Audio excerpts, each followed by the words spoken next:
Sa panahon ngayon na sobrang advance na ng technology, sobrang lakas na ng mga internet connection natin, at sobrang advance na ng ating mga cellphone, hindi na problema kung kayo ay magka-LDR.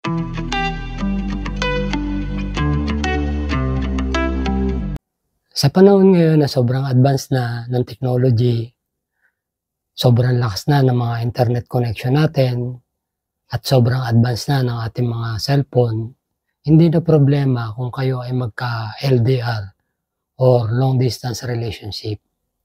Kumpara nung araw na talaga mag-e-effort ka, magsusulat ka, pupunta ka sa post office, ihuhulog mo para makapag-usap kayo ng iyong ka-LDR. But noong time na yun, ang tawag doon pen pal. So, nag-evolve na ang technology, nag-evolve na ang panahon. Meron na tayong technology. So, kahit anong apps pwede mong gamitin para makausap mo yung ka-LDR mo. Hindi na problema yun ngayon. Ang problema na lang talaga yung time gap, yung time zone yung dalawa. Although ganun pa man, nagkakaroon pa rin naman kayo ng communication kung mahal nyo isa't isa. So, pagising nyo sa umaga, good morning, magte-text-text na kayo, kung mga random na usapan. So, pagdating naman ng tanghali, siyempre, nasa trabaho na kayong pareho, pero hindi pa rin nawawala yung kumustahan. Kumain ka na ba? Kumusta yung araw mo? Okay ka lang ba? Ganun na ngayon ang sistema ng mga nag-LDR, lalo na pag mahal nyo isa't isa.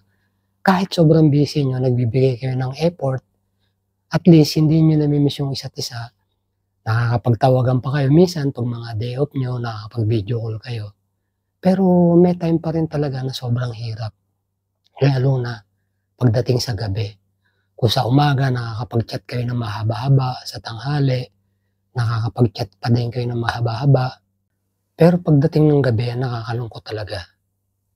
Kukunti na lang, ilang letters na lang yung na-chat-chat nyo. Alam nyo kung ano na lang talaga yung na-chat-chat ng mga magkaka-LDR paggabi. A, E, I, O, U. Yun na lang yung nagiging chat nila.